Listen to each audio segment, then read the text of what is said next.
Mullen has held strong, suggesting downward pressure on the stock has met some significant resistance from the bulls, who may have just the firepower behind them now to push back for a bit of a short squeeze. Send it to the frickin' moon, idiot.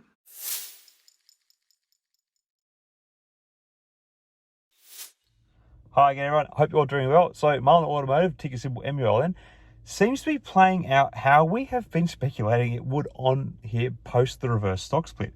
Following an initial sell-off, there has been some stabilising in the stock occur, and like we predicted, we are seeing an increase in the short interest, which makes me believe we could indeed be heading towards a short squeeze, as we speculated just the other day. In fact, even parts of the media are speculating that this could happen, with Investor Place releasing an article at market close following the same narrative. So there is a bit of credence that we could indeed be looking at a showdown between the perennial shorting bears and the optimistic squeezing bulls. So there's a lot to be excited about and looking forward to, it would seem. So first of all, let's talk about the recent reverse stock split. While Mullen has been highly volatile over the past few days, dropping almost 30%, the stock is still trading at over $1 per share. This drop is obviously due to the news and eventualizing of the reverse split. And despite the fluctuations, the company has been making some big moves lately, including their developments and deals with their game-changing EMM product, as well as 2 contracts for sales of vehicles to the University of Carolina, and perhaps much more significantly and excitingly, the $63 million contract for vehicles to Randy Marion, which was announced the day after and just before the stock split, which I think gave the stock a bit of stabilization and not a major sell to follow, like sometimes happens in a reverse stock split. Anyway, one of the other exciting things about Mullen is that their electric vehicles will qualify for this year's federal tax credit. That's a huge win for the company, as it will make their vehicles more accessible to consumers and potentially help drive sales. So it will be interesting to see how this plays out and if it does indeed influence any more sales. Not that we can really necessarily gauge that, but it's all good news anyway. But that's not all. Fintel data actually indicates that there are currently no shares available to short, which suggests the possibility of a short squeeze is possible.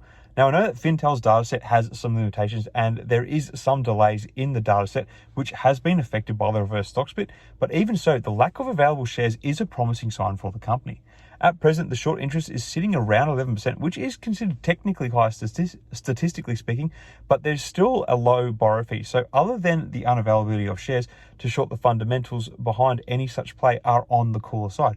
But what I think is likely to happen is that any increases in overall shorts are likely to begin building from next week more significantly, because the price is back above $1. It makes Mullen a juicier prospect for short sellers, as there is more room for the stock to fall than there was when it was trading around 7 or 8 cents. Furthermore, the shorts in Mullen have approximately half a day to cover, which is not a lot of time. So there is actually a bit of pressure for some of these to actually start covering.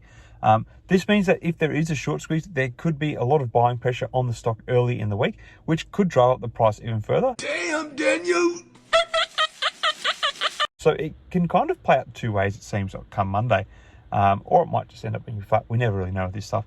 Anyway, now I know that short squeezes can be risky and there's always the possibility that things could go the other way. But if you're looking at high risk, high reward investment opportunity, Mullen could be the ticket, especially if this short squeeze does eventuate. Not that I am giving you investing advice, just my opinions here. And even if a short squeeze doesn't happen, there's still a lot to be excited about with Mullen. They're making some big moves in the EV market and their vehicles are getting a lot more attention.